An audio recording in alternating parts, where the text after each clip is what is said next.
Yeah, you were awesome too, Miss Well, Lucy. thank you. I might stand a little bit just because I can see you better and because I've been sitting a lot. Hi, Ochaku. Hi, everybody. Yay! Well, you probably know who I am. That is why you are here. I'm Luci. I have had the good fortune of being in this industry for almost 20 years, a long time. I came into anime right when what used to be ADV Films was really expanding. And I just happened to hit there at that time when their studio was going, and they were getting tons and tons of properties. And my very first anime lead was in Full Metal Panic as Kaname Chidori. Yeah, I know. It was super fun. I did not know what I was doing. In fact, I thought I was terrible at dubbing. I was shocked that they invited me to that audition. And but I got that role, and it led to everything else, honestly, because maybe a year or two later, I was at a convention just like this. I ran into Mike McFarland, and he said, "Oh, hey, I just watched your work in Full Metal Panic. That was really awesome. I'm working on a little show called Full Metal Alchemist, and I'm wondering if you would like to come up and do an episode character, and we will pay you, and that can kind of be your audition for Funimation." Which is an awesome way to audition for a company. Like, I was paid to go up and be Psiren, the thief, the cat burglar or whatever, in episode 10 of Full Metal Alchemist as my audition for Funimation. And then when it was time, so that led to like Gunslinger Girl. There were all these things that were kind of right there in the beginning. And then when the auditions for Wrath came up for Full Metal Alchemist, I was there. So I got to play him as well. But that's how he ended up mostly in those two studios. I worked primarily for them. I've been out to California before. Those guys are awesome. I've worked a little bit out of New York with NYAV Post. Are they still out there? Yes, or are they bi-coastal now? They have one studio in New York and a satellite studio in California. That's right. When they were still only in New York, I flew out there to work with Mike Sinter-Nicholas on Dance Dance Revolution for the Xbox 360. And the story about that is that it was super fun. It was great. The Konami people were there in the studio, and it was intense. You guys doing that like high energy stuff for 4 hours through workout mode and all of the different modes is intense. I was super sweaty. But I was in a Best Buy with my husband, who I think was my boyfriend then, and I heard my voice, and it was the game. So I ran over and I was like, "It's my game!" And I started trying to play the thing, and I told myself that I suck. Like I was heckling my own self for doing badly. I told myself, I was like, "Well, I can't play the game for you," and just being really snotty to my own self playing the game. Anywho, question and answer things go better when there are questions. So let's do that, and everything will come from that. Yes, sir. Okay. My name is Michael. Have you met before? Hi, Michael, right? Yes. Yes. I remember the time working on TV when I was one guy on a day in the second season called Full Metal Panic from Ochaku. Yes. Well, the real question is, if Nami saw Sosuke Sakura around the deck with Tessa in the music park, was he be pissed off? I do think so. He's asking a Full Metal Panic question. He's saying if Sosuke went on a date with Tessa, would Kaname have opinions about that? And I am 100% sure that she would. Percent sure. Actually, what I'm trying to add is, what Kaname typically see Sosuke Sakura when on a date with Tessa at the music park, Would she be pissed off? She absolutely would be. Okay. Yes, she absolutely would be. Somebody would be hit with a fan. Yes. Okay, thank you. I'm going to be E. That guy asked, is there one, if you can't talk about this, fine, is there more One Piece stuff on the table? Or? One Piece dub is the question. I get it a lot on Twitter and I mostly just ignore it. I know that is like awful, but I don't know how to say because I don't know. Right. I think. We have wishes and dreams.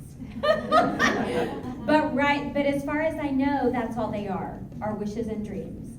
I do think it's hopeful that we continue to dub the movies. I think it is hopeful that last year we went to New York Comic Con and there was a big One Piece push, and we met the Toei people, and there was a One Piece cafe that was super cool. And so I would like to believe that since we're still investing in the title, that eventually we will get to do that. Right, I know. It's Please know that all of this. anniversary and they're doing this big super movie. Right. And I heard, I was not out at AX, but I knew that they were doing a 20th anniversary push. They videoed us doing various things. I know some people, I'm sure, hoped that they would make an announcement about the dub. We're all waiting for that. But I'm gonna choose to be positive. I feel positively about that. I mean, that show, that was 10 years of my life I've been working on that show. I still remember, can I tell you the One Piece story? Yeah. I'll tell you the One Piece story. This is the T in the One Piece story. We like to. Well, I know, right? So I'm not going to bash what 4Kids did. They had the show, and they did what they did with it, and I don't know what caused Toei to take the property back. But Funimation ended up with the property. And everybody and their dog read for that show because you watch a ton of anime. The shows that have that much work are few, right? And so everybody was like, I would love that job security. Everybody read for the show. And then Mike McFarland chose maybe the top 5 of each Straw Hat to, he kind of whittled it down, and he sent his top 5 picks to Toei, and Toei cast the show. So I remember being in my house in Houston, getting that phone call from Mike going, honey, they want you for Nami, but you need to know what you're getting into. You live there, and it happens here, and this is years of work. And I was like, let me think about that. Yes. Yes. I will do that. I will sign on for that. So that's how that happened. And we were under a broadcast deadline because 4Kids still had this deal. The show had this deal. And so we suddenly went from being like, oh, we are auditioning for this show. And then, oh, you're cast in this show. And now this batch of episodes is due to the TV people in 2 weeks. So we had 3 different studios going at Funimation, all recording One Piece. And it was so new to all of us that I'm not even kidding. We were literally running from studio to studio going, how are you saying this person's name? Oh my God. Let's at least be consistent in what we're doing because we were picking up in episode 100 something. Wow. That's where they were in the broadcast schedule. I had never seen any of the prior episodes. So that was my introduction to One Piece. It was very woo, here we are. And when and I still remember the nerves when it premiered on TV, when our dub premiered on TV, and we were all so flippin' nervous. I'm just hoping that people would like it, because it's hard. When something has been given a voice by somebody else, change is hard. And it's weird and it's jarring. And so we were just hopeful that it would work out. And it has worked out. It's so great. But when we got to go back, it's awesome, right? When we got to go back, we recorded, I forget how far we went before we got to go back and start at episode 1. And then I finally got to see Nami's backstory and was like, the feels, man, all that, the whole hour-long arc, all of that was just, And I sometimes think it was really interesting how I didn't know all that about her in the beginning. And I got to discover that about her later. But I have the Funimation app on my phone. And I have gone back and started over at episode 1 of One Piece. Because I've forgotten so many things, and sometimes people ask things and I don't remember. So I was like, I'll just watch them. And it's fun to see them again from the beginning. Like how it all happened. Yes, I'm gonna work. We'll get everybody, I promise. Yes. Ears, yes. Yes, ears. First of all, I'm a huge fan. I really love your work. Thank you. I especially love Honey Senpai. Oh, thank you. You're such a cinnamon bun. Oh my gosh. So, my question is, I know dubbing for anime is different than dubbing for American cartoons because the lines are already done by someone else. Mm-hmm. So, when the translations happen, do you get the script and then do you audition, or do they let you know when they're done translating and then you get the script and then you audition? So the way it generally goes is we will just get a call from, at Funimation it's Tara, at Sentai it is Paul, Sentai, ADV is now Sentai, and they will say, Colleen or Caitlin or Kyle would like to see you for an audition. How is Monday or Tuesday for you? And you just say, oh, I'll go in. And sometimes they tell you what it is, and sometimes they do not. And when you get there, there's usually some sides, like a little binder with information about the show and the different characters. And you can choose, like if you can say, I really want to read for her, most of the time they have an idea of what they want you to read for, if they've asked you there. And then when you get cast, then I'm not sure how the timing of all the translation stuff happens. I know that somebody in the other side of the building is translating, and then they're giving it to a writer, and they're writing it. And by the time I go in, there's a script there. It's different now in the land of simuldubs, because we're working on generally one script at a time instead of batches of scripts like we're more used to. But yeah, and at Funimation, I know on the simuldub schedule, like they are working constantly. Translators translating, the writers writing to get that stuff turned around and into the hands. Like we were just doing Strike Witches, which is a super fun show. We just dubbed the last episode of that, and they were working around the clock to meet those deadlines. It's totally different now with simuldubs. And also, going in on that, when you get casted, are you given like a concept sheet of what your character looks like, or you just go straight in? You usually get a sheet. Like, it'll be in a binder though. It'll be in a binder. Or, I mean, sometimes you go in and they'll say, there's not a binder, but this is a harem show, and there are, you know, she's 12, and she's the one, right? And she's the one who loves, like, what was that show a million years ago? Oh gosh, I can't.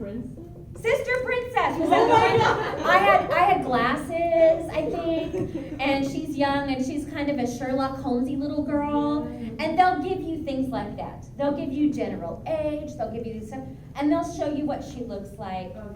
They'll be like, it's the one with the green hair, or the blue hair, or the pink hair, and you'll watch the audition scene. You'll get to watch it with the script, and you can always say, can I watch that one more time? You know. But then you just go for it, and you try to give voice to that person, and that's kind of how it goes. It's kind of a weird thing, but that is what it is. Yes. Thank yes. you. Oh, hang on one second, my phone. Yes. Out of the characters that you voice, do you ever ship them with other characters? Sometimes. I sometimes do. I usually don't unless it's suggested by the script, because most of the time, so the weird thing about dubbing is it is an art form, but it's a very technical art form. I'm just trying mostly to figure out how these words fit in those flaps with the right emotion to go with what's there, you know, with the story and what is there that has been drawn. And so a lot of times as you're reading, you're in the scene and playing the scene, but you also have a really logical part of your brain that is just following the timing. And so it's easy to think of like ships and stuff when it's people like Ochaku, who you know, Aoyama mentions Deku or that I have feelings for someone, and she's just like, and can't function for a moment until so. But if it's not suggested, I don't normally go there. Yes. Until I go to clients and people go, have you ever shipped so and so and so and so? And I go, oh, me.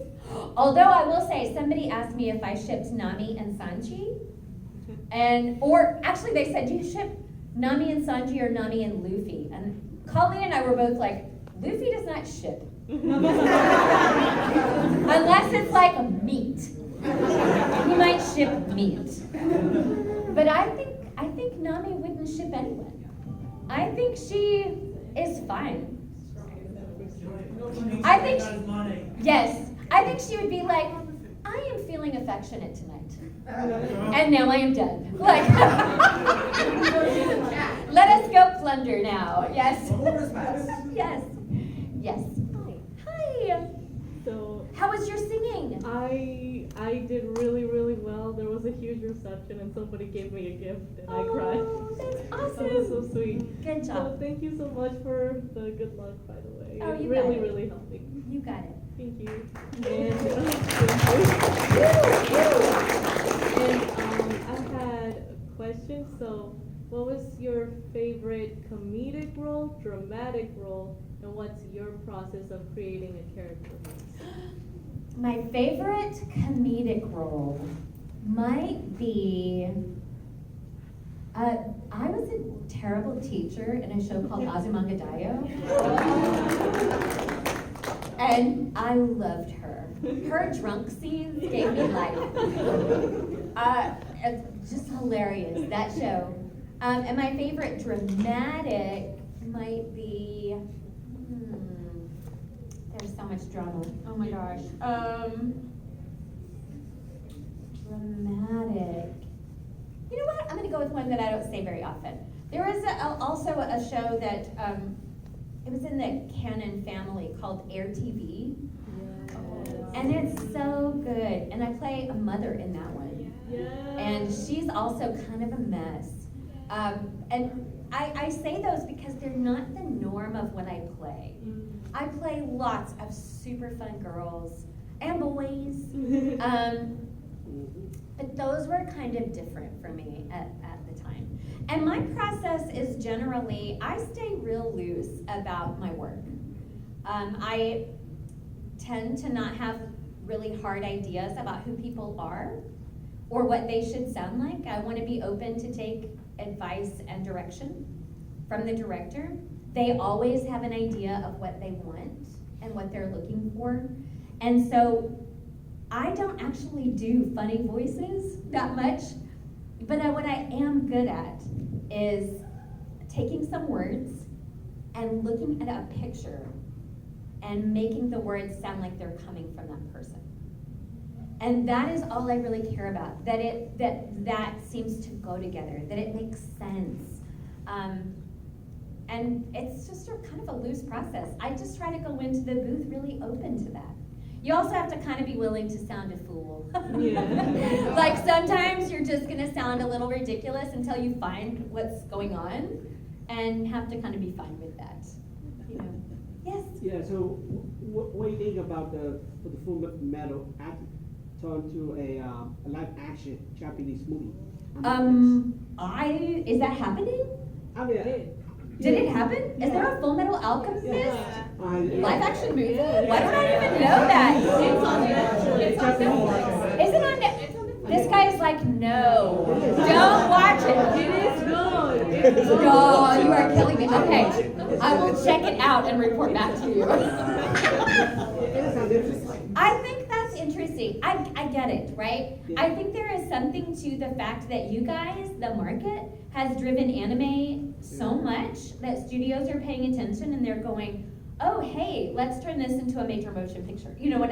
I think that is ultimately a compliment to our industry, that it's becoming more and more popular. But yeah, that's the thing, right? Taking something that is fantasy and drawn and created for a certain medium may not always translate. Or it would be difficult. It's just a different thing. It's a different medium. I'll check it out though. It was by I'm Warner open. Brothers. Yeah, I'll check it out. Yes? Alright, for my hero, your favorite pro hero and your favorite villain. My favorite villain is probably Stain. Oh, I know Stain. Edgy. My favorite pro hero, oh, I just love the pro heroes. Probably,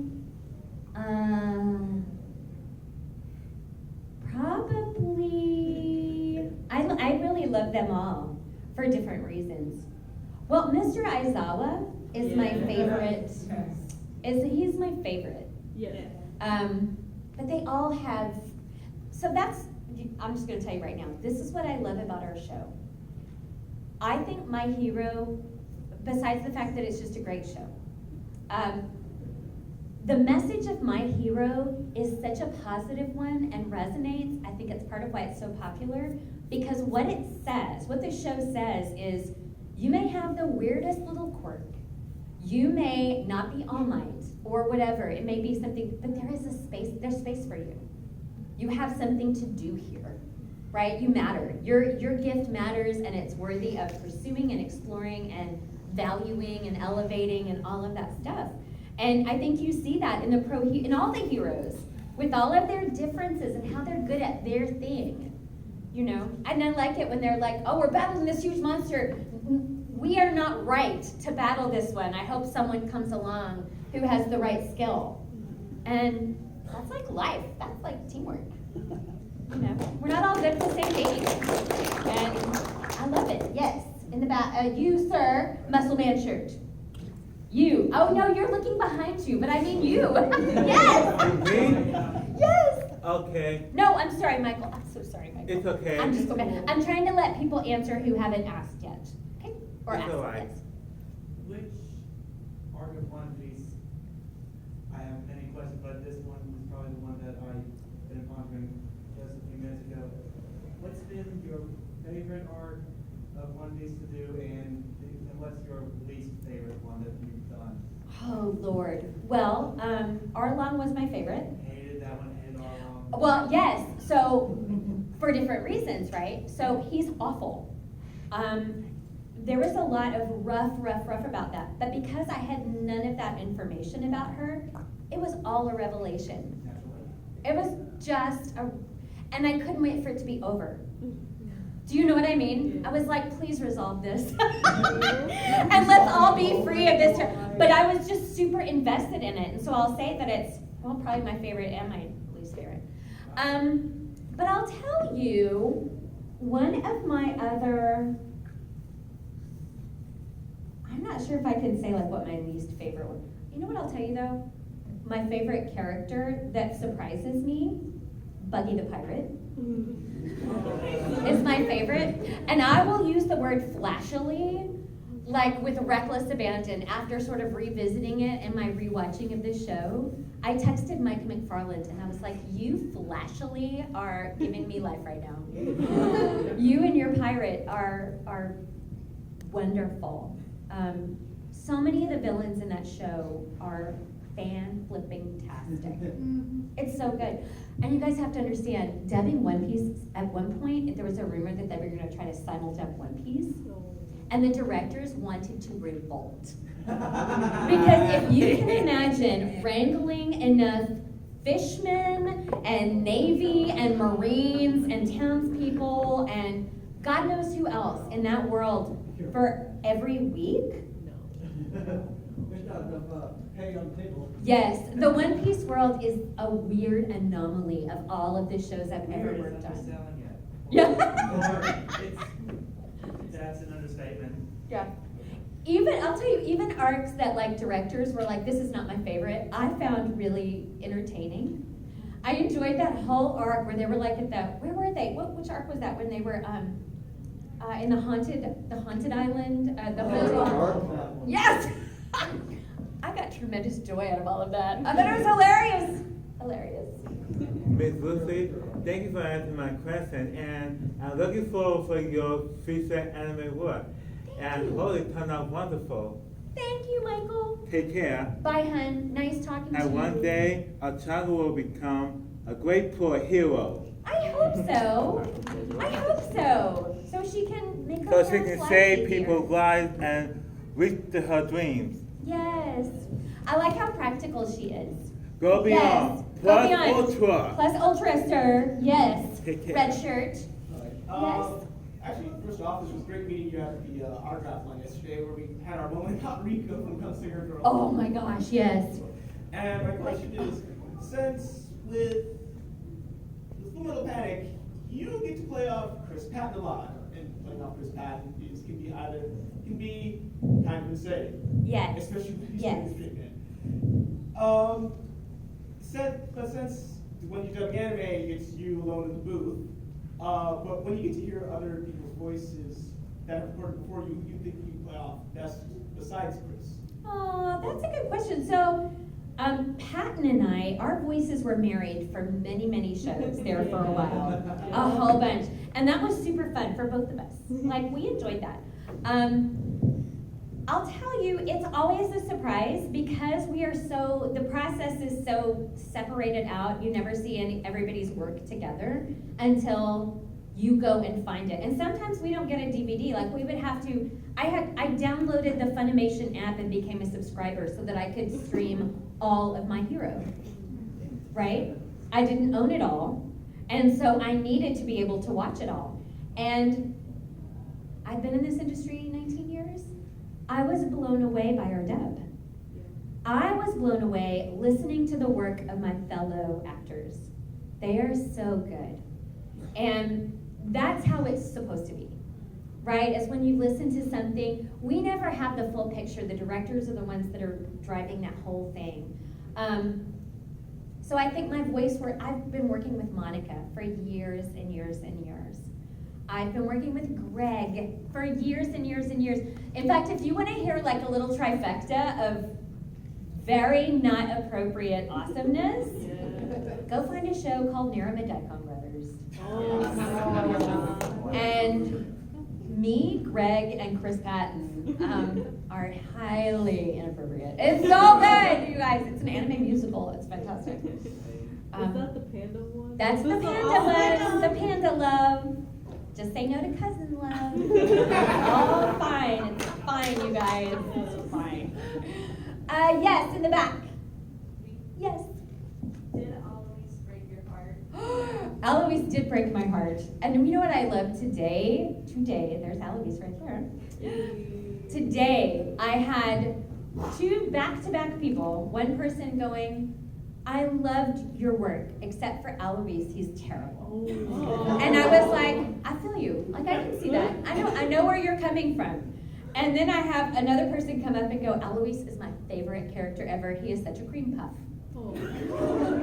I can see your point. I see you. Like, I love that he's the character that people feel that way about, that they're either like, ah, or I love him, he's my favorite. Yes. So the audition scene, I told this at the table today, the audition scene for Black Butler for Eloise was the scene with the maid with the eyeballs.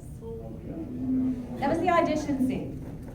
So just in case you didn't know what you were getting into, that was that. And you had your opportunity to say, no thank you. I did not say that. I was just like, okay, this is what we're doing today. Crazy times. Yes, and then you. Yes, ma'am. So have you ever read the script and realized that your character's going too far? Too far. Yes, I'm sure that is true. I'm doing this also because I'm stretching, because it feels good. Yes, that has definitely happened before. There have been quite a few times where I was like, wow, this is what we're doing today. Yes. And you just most of the time you just go, okay, this is what I signed up for today. And there's also sometimes where you're playing a character that they go too far. It's not that it's wrong or anything, but you're just like, wow, they really do not care. Some of Medusa in Soul Eater was hard because she does not care, and poor Krona. Yeah. Like that's hard. Some of that is hard to watch, I feel. And I'm a mom. It was very, so whenever I sign anything for Medusa, I always write like, #1 mom. Or, where's my cup? You know, like, yes. You? Okay. Yes. My question was, you said you were rewatching One Piece. Is it weird hearing yourself like? It's super weird. It's weird to hear all of us, to be honest. Like, just to imagine, I've known these people, our voices have been playing on this particular show for over 10 years. And so it feels very nostalgic, really nostalgic is how I feel about that. And I feel, you know, it's like Nami in the beginning, and you don't know all of these things that are these hundreds of episodes that are gonna happen, and she's just like, I hate pirates. You know, I'm never gonna be a pirate, they suck. So, yeah, it's weird, it's weird. Yes. Yes. Do you have a most memorable character that you have voiced that's like very memorable for you? Most memorable character. I'll tell you my first favorite. My first favorite character that made me love anime was Duck and Tutu from Princess Tutu. Oh my god, thank you! Thank you! Everybody has their show. Some people, like I got to hear this weekend, Oron is a lot of people's show. Whatever show it is that got you in, that made you love anime, mine was Princess Tutu. And my daughter cosplayed Tutu last weekend. So I was at Hobby Lobby figuring out how to make a necklace, you know, and doing all of that. But that was my first show that I fell in love with. And I was super invested in it. And there's video evidence on YouTube where I am bawling my eyes out watching the end of that series. Could not handle it. Dark ending. It was so hard. I am crying. I'm just bawling there. I loved it. I loved it. Yes, sir?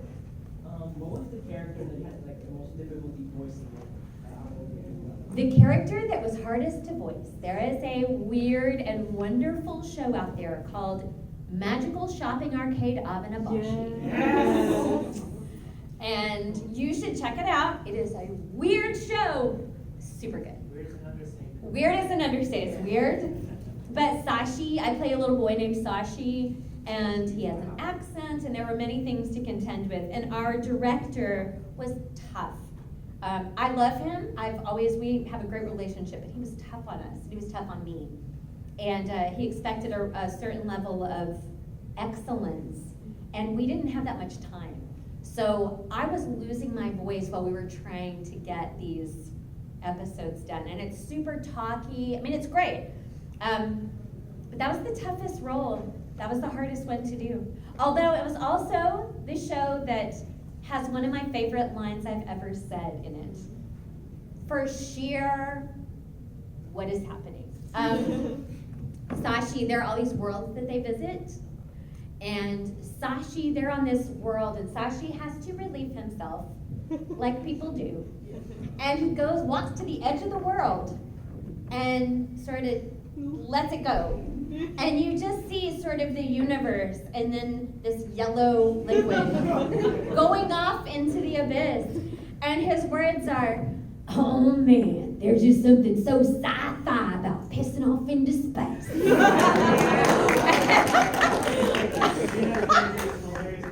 It's so funny. It was so funny, and it was great. But that was the toughest. And in fact, my director was very kind at the very end.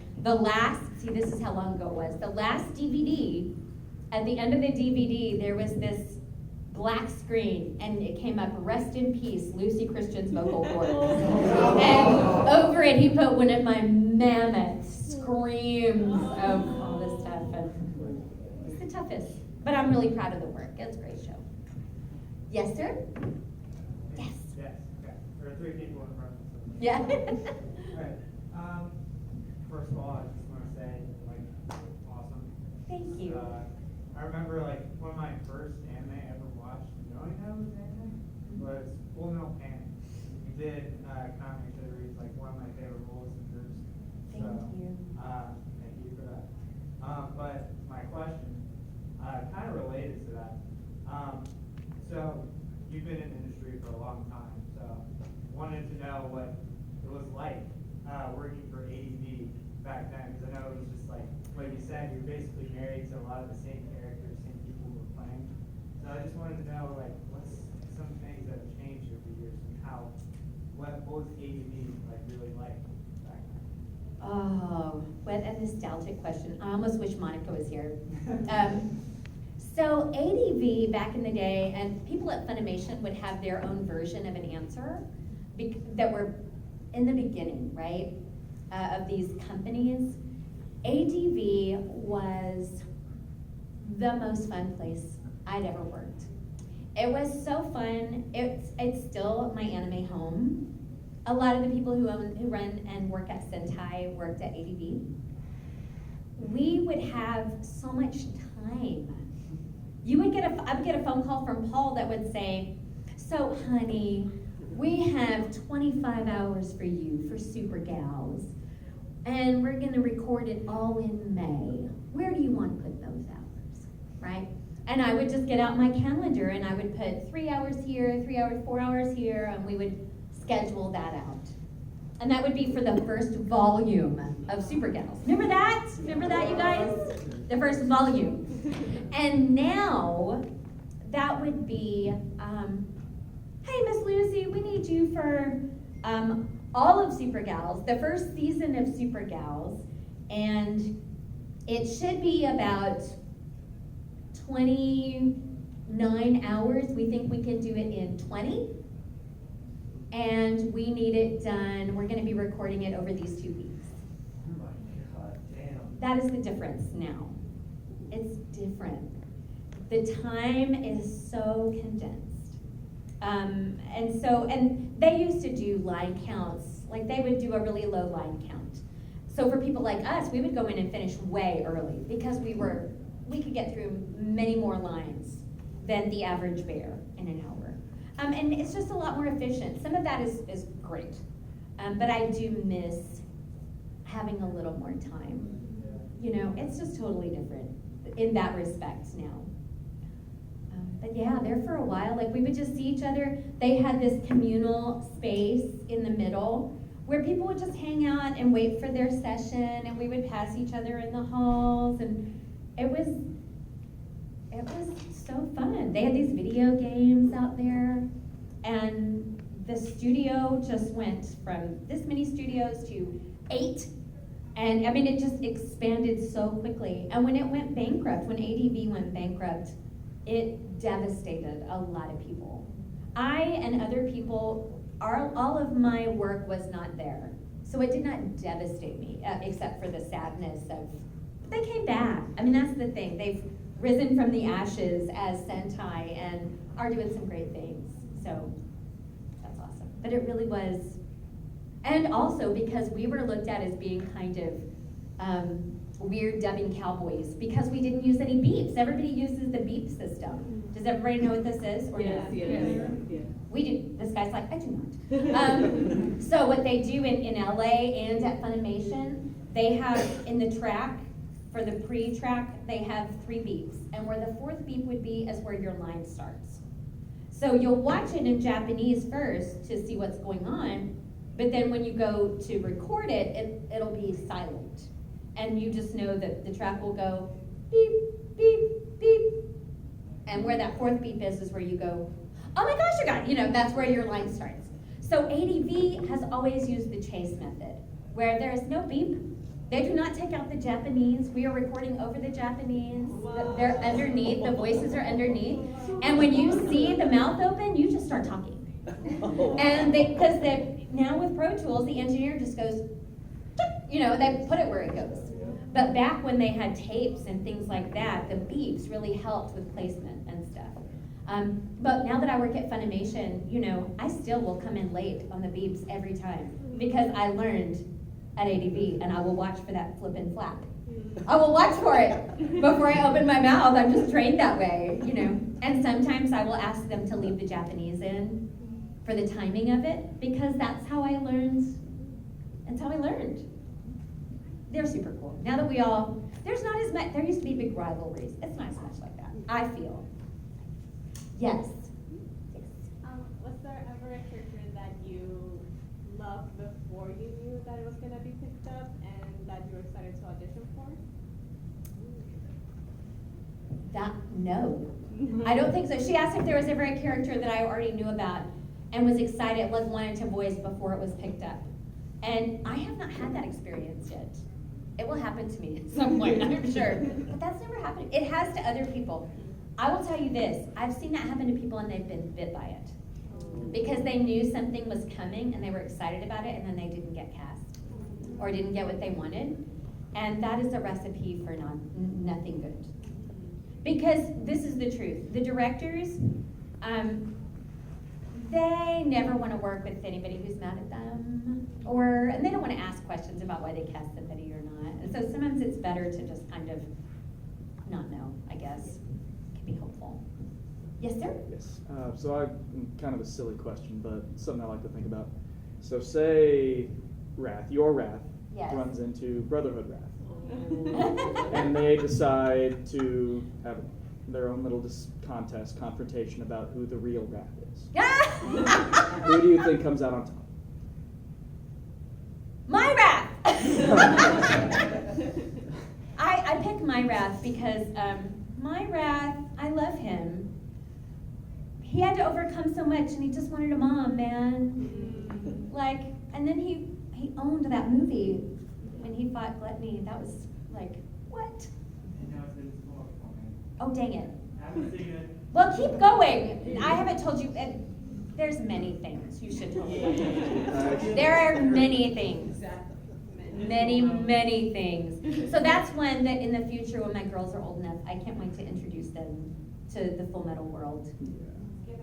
I have a list of things for like when they're old enough. Right? It's judicious, right? It's like right now you're probably doing like Princess Tutu and Pre-Tier. Yes, Princess Tutu. Pre-Tier would be a great one. I haven't introduced that yet. Princess Tutu, and they've watched some of My Hero. They've watched some of, when they were littler, I let them watch DigiCarrot. Yes. Somebody brought me some DigiCarrot, and we did some, of course, Hello Kitty. Of course.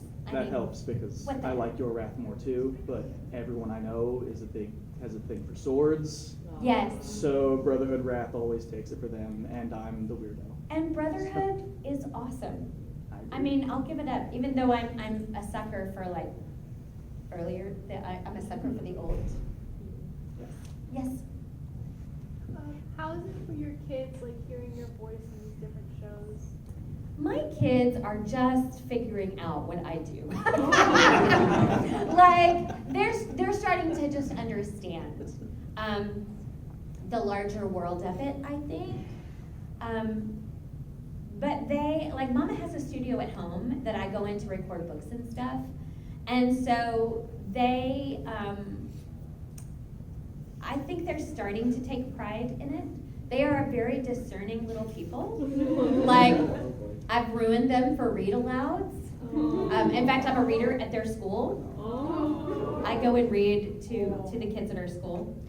I think it's a little weird for them. But they're proud, like they're starting to tell. They were at Anime Midwest with me last week, and whenever they saw Ochakos, they would go up and be like, "Your Ochako is great. My mom voices her."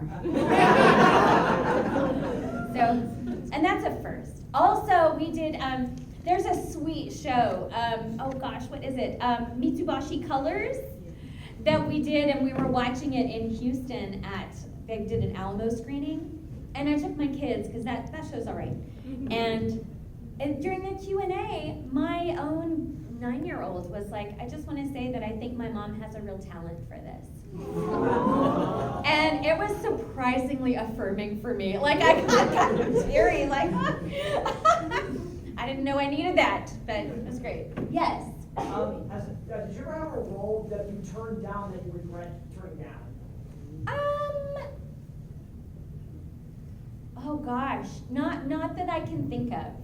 I don't think so. I have turned down shows before, because of timing, I've probably turned down some shows for content that I don't even remember what they are.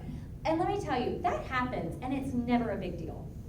There are various reasons why people will do a show or not do a show, and I have never known a director to be weird about that, ever. And even while I say there are some shows I've turned down for content, there are other shows I've done that you would wonder why I did not turn that down for content. There are shows where we have aliases, which is hilarious. Most people know all of our aliases, but they always ask. But I can't think of something that I've turned down that I regretted. I don't turn down much. I don't turn down much. Eloise? Yes. Which character was like the most fun to voice? The most fun to voice. I'm gonna keep doing like weird shows that don't get any play because somebody brought this show up to me today. There's a weird little show out there that's probably not aged well, but it's great, called Super Gals. I adored that show.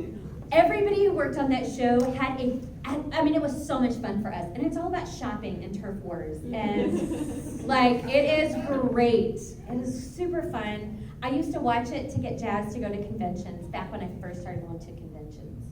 Because it just put me in such a happy mood. I love it. The sad part is ADV didn't get season 2. I know, super bummer, man. It was such a good show, so funny. Yes. Have you been recognized outside of conventions in like regular public settings? And has there been any stories that you can tell that are? There are times, because I've done some on-camera work. Every now and then I get recognized for something, because I do commercials, especially around Houston. But for voice work, this is pretty awesome. We went to a birthday party recently at the Houston Museum of Natural Science. And my daughter was totally acting up, and I was giving her what for. I'd had it. It was actually not a great mom moment. But I'd been talking to other moms in the room earlier, and I was outside with my daughter, like being like, just sit there. You do not get to go inside and have a cupcake, or whatever.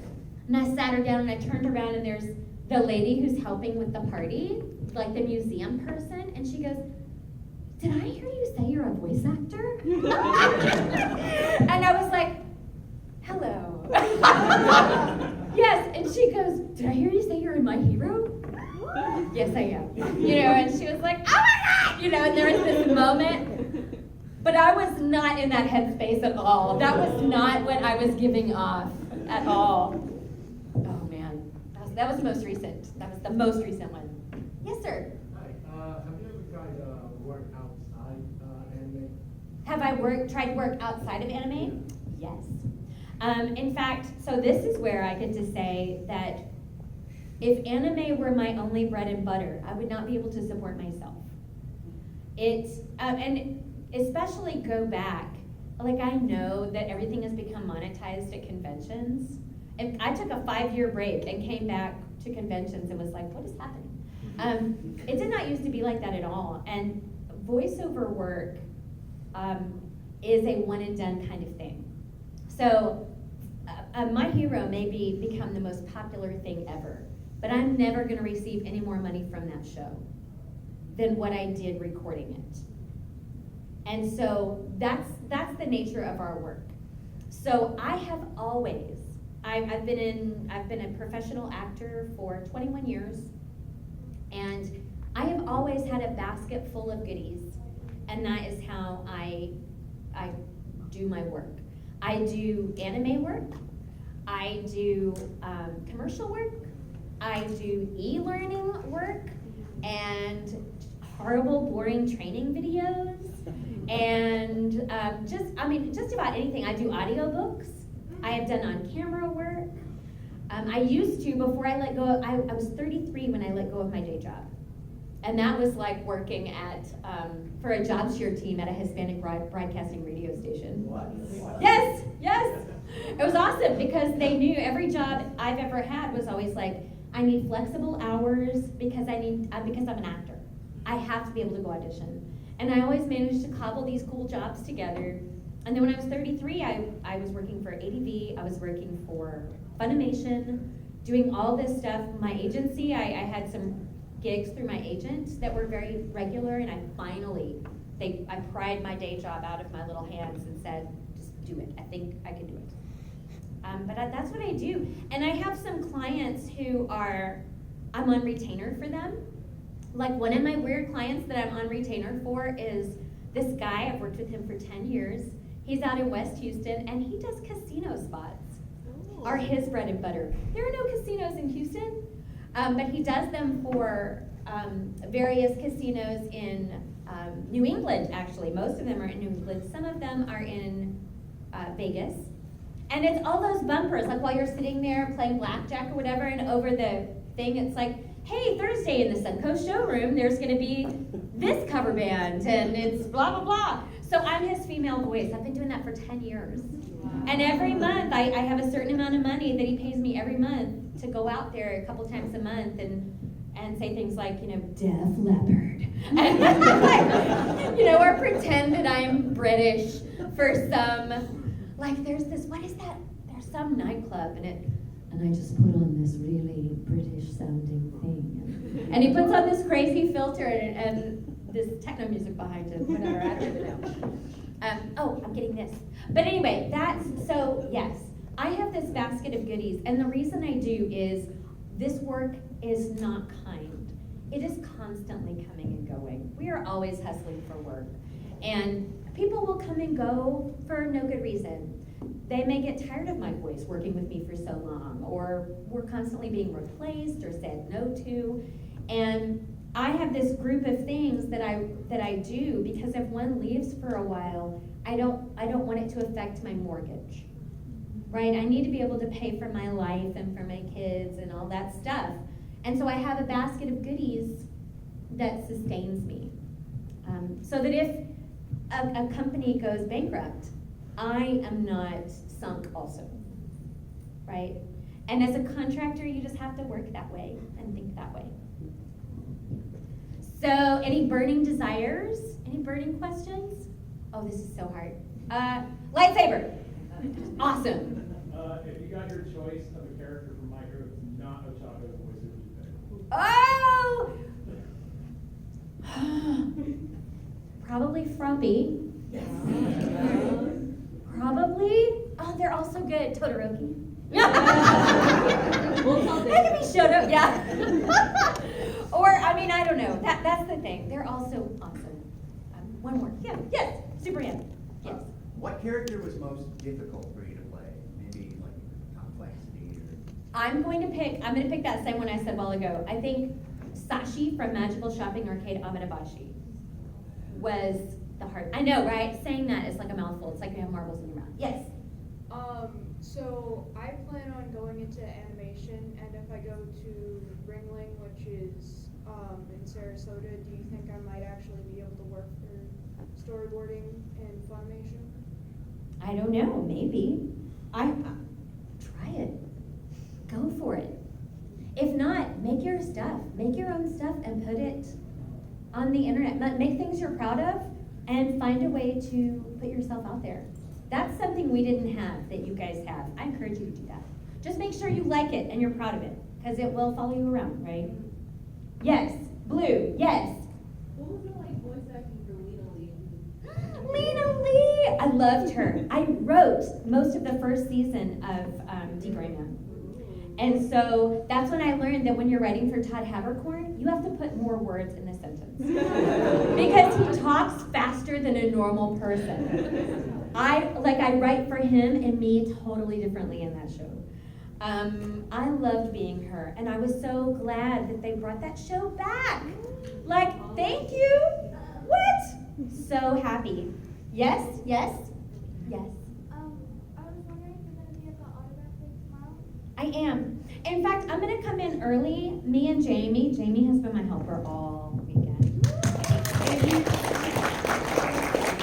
Jamie, we will be over there doing a paid signing at 11, because I'm not supposed to be signing until I think 1. But we'll sign at 11 over at a different booth, and then at 1, we'll all be back at the regular place. Yes, sir. And then What would you say is your favorite anime that you have voiced and haven't voiced in? I wish I was in Cowboy Bebop. We should just fix that. And my favorite that I have done, I'm gonna say right now, my hero. It's easy, but after being in this for all these years, I've never had a show do what that show has done. And it couldn't happen to a better show. Like, I feel incredibly lucky to be a part of that show. Yes. Since when I originally heard a lot about anime voice acting and even voice acting in general, I never really got that people would like play different gendered voices all the time. So what is the hardest thing to do, going and doing a very high voice or doing a very low voice? Because the first time I ever heard your voice was actually in Oran. Yeah. The first anime I ever actually finished. Yeah. But and I didn't realize until later that you had done that voice. It's very, very high. It's super high. Like, so which is harder, higher or lower? For me, lower is harder. He's saying which is more difficult. So Honey is like the, no, Tamaki, please don't take my snacks, please. You know, he's way up there. But Medusa and those are harder for me. The breath control is so different. I have to work harder to push out a low voice. And so it's just different. But generally you give yourself a parameter. Like you go, this is this character. Honey lives here. And as long as I stay in there, it sounds like him. When I start going out, it starts sounding too girly or too different or like somebody else. So you just have to give your character walls. It's weird to say, but you keep your voice inside a certain parameter. Even for Eloise, you just have to find where they live and not deviate from it much, and that's how you know. They're gonna drag me. Mary is like, you are done, sister. But you guys, you've been wonderful. These are awesome questions, and thank you so much.